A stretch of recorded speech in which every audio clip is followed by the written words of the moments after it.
Hi, ഈ വീക്കിൻ്റെ എന്താ പരിപാടി? നമുക്കൊന്ന് കൊല്ലൂർ മൂകാംബിക വരെ ഒന്ന് പോയി വന്നാലോ? ഉച്ചയ്ക്ക് 1:30 കൂടിയായിരുന്നു എൻ്റെ ട്രെയിൻ എറണാകുളത്ത് നിന്ന്.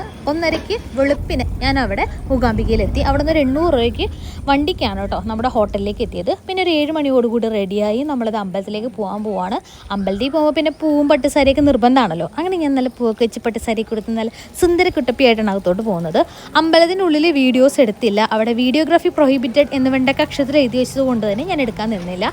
ഇനി എൻ്റെ ഫേവറേറ്റ് പരിപാടിയിലേക്കാണ് പോകുന്നത്, ദ ഓഫ് റോഡ് ട്രിപ്പ്. നമ്മൾ സർവജ്ഞ പീഠം ചവിട്ടാൻ പോവുകയാണ് ഗൈസ്. ദ ഗ്രേറ്റ് ശങ്കരാചാര്യർ തപസ്സിരുന്ന സ്ഥലത്തേക്കാണ് നമ്മൾ പോകുന്നത്. അരവിന്ദൻ്റെ അതിഥികൾ പറഞ്ഞ പോലെ മഹീന്ദ്ര ജീപ്പിൽ മാത്രമേ അങ്ങോട്ട് പോകാൻ പറ്റുള്ളൂ, കാരണം അത്രയ്ക്കും ഓഫ് റോഡാണ് അവിടെ ഉള്ളത്. പിന്നെ നമ്മൾ നടക്കാൻ തുടങ്ങി. ഓഫ് റോഡ് കഴിഞ്ഞ് പിന്നെ നടത്താണ് ഗൈസ്. നല്ലോണം നടക്കാനുണ്ട്. ഈ ഒരു അമ്പലത്തിലൊന്നും ഞാൻ കയറിയില്ല, ജസ്റ്റ് വീഡിയോ മാത്രം എടുത്ത് പോകുന്നു കേട്ടോ. ഇത് കഴിഞ്ഞ് നമുക്കൊരു വലിയ ദൂരം നടന്ന് മല കയറി ഏറ്റവും ടോപ്പിലെത്തിയാലേ നമുക്ക് ഈ സർവജ്ഞ പീഠത്തിലെത്താനായിട്ട് സാധിക്കുകയുള്ളൂ.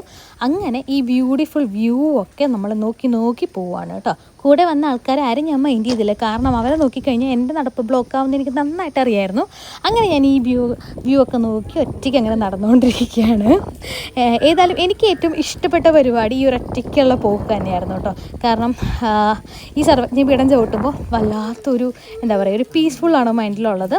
അത് കഴിഞ്ഞ് പിന്നെ നമ്മൾ അവിടെ നിന്ന് ഇറങ്ങി. ഇതളൂനെയും സച്ചിനെയും കൂടെ കൊണ്ടുപോകാത്തതുകൊണ്ടായിരിക്കും എന്താ പറയുക, വലിയൊരു പ്രഷറോ സ്ട്രഗിളോ ഒന്നും എൻ്റെ തലയിൽ തോന്നിയിരുന്നില്ല. ഒറ്റയ്ക്ക് പോകുന്നതിൻ്റെ ഒരു സന്തോഷമൊക്കെ ഉണ്ടായിരുന്നു. സോളോ ട്രിപ്പ് എന്ന് പറയാൻ പറ്റില്ല, കൊളീഗ്സ് ഉണ്ടായിരുന്നു. ബട്ട് എന്നാലും ഞാൻ വളരെ എൻജോയ് ചെയ്ത് പോയ ട്രിപ്പാണ്. പിന്നെ ഈ ഒരു വ്യൂ ഇങ്ങനെ കാലാട്ടി ഇരിക്കാനായിട്ട് അവരുള്ളപ്പോൾ പറ്റുമോ? ഇല്ല, ഇതിലോൻ്റെ പുറകെ ഓടേണ്ടി വരും. അങ്ങനെ വർത്താനം പറഞ്ഞിരുന്ന കുറേ സമയം പോയി. നമ്മളവിടെ നിന്ന് നേരെ ഇറങ്ങുകയാണ്, കാരണം രാത്രിയാണ് നമ്മുടെ തിരിച്ചുള്ള ട്രെയിൻ. അപ്പോൾ എല്ലാവർക്കും